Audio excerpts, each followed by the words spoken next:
வணக்கம்.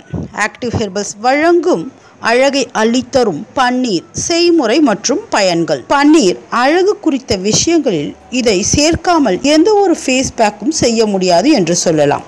இந்த பன்னீரை எப்படி செய்வது என்று பார்க்கலாம்.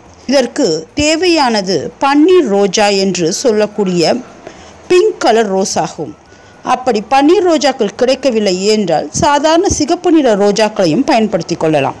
20 பூக்கள் இந்த ரோஜாக்களை எடுத்து நன்றாக சுத்தம் செய்து கழுவிய பின் இதை தனியாக அதன் இதழ்களை எடுத்துக்கொள்ள வேண்டும். சுத்தமான மினரல் வாட்டர் 1/2 லிட்டர் எடுத்துக்கொள்ள வேண்டும். இந்த 1/2 லிட்டர் தண்ணீரில் இந்த ரோஜா பூவின் இதழ்களை போட்டு 15 நிமிடம் நன்றாக கொதிக்க வைக்க வேண்டும். அதன் பின்பு இதை இறக்கி ஆற வைத்து விட வேண்டும். அது நன்றாக ஆறியவுடன் குளிர்ந்த பதத்திற்கு வந்தவுடன் ஒரு சுத்தமான பாட்டிலில் இதை வடிகட்டி எடுத்து வைத்து கொள்ள வேண்டும். இத்துடன் தேவைக்கு வேண்டுமானால் பாதாம் ஆயில் 1 ஸ்பூன் சேர்த்து கொள்ளலாம்.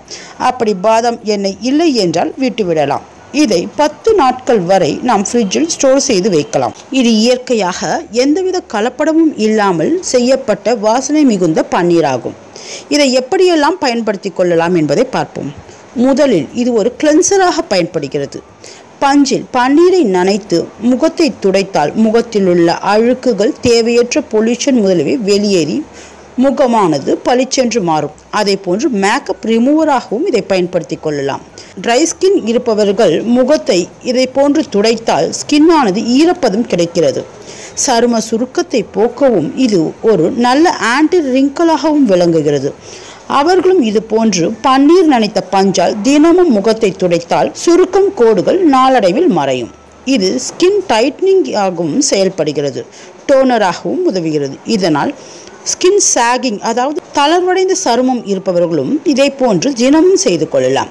கண்ணின் கருவளையத்தை போக்கவும் கண் களைப்பை போக்கவும் இந்த பன்னீர் நனைத்த பஞ்சை 2 கண்களிலும் 15 நிமிடம் வைத்து எடுத்தால் கண்கள் குளிர்ச்சி பெறும். அதே போன்று ஃபேஸ் பேக்குக்கும் முல்தானி மெட்டி 1 ஸ்பூன் பன்னீர் கலந்து முகத்தில் தடவி வர முகமானது நல்ல வெண்மையுடன் மாறியிருப்பதை பார்க்கலாம். பன்னீர் தலைமுடியின் பராமரிப்பிற்கும் பன்னீர் மிகவும் உதவுகிறது. பன்னீர் 5 ஸ்பூன் எடுத்துக்கொண்டு ஆலோவேரா ஜெல் 1 ஸ்பூன் நன்றாக கலந்து தலை குளித்த பின் தலைமுடியில் தடவ சிக்கில்லாமல் முடியானது நல்ல கண்டிஷனராக செயல்பட்டு முடியை சிக்கில்லாமல் வைக்க உதவுகிறது. இது போன்ற பல பயன்களை உடைய பன்னீர் நாம் வீட்டிலேயே செய்து பயன்படுத்தி கொள்ளலாம். இது போன்ற அழகு மற்றும் ஆரோக்கிய குறிப்புகள் உங்களை உடனடியாக வந்தடைய எங்கள் சேனலை சப்ஸ்கிரைப் செய்யாதவர்கள் சப்ஸ்கிரைப் செய்யவும், லைக் கொடுக்கும், ஷேர் கொடுக்கும். நன்றி.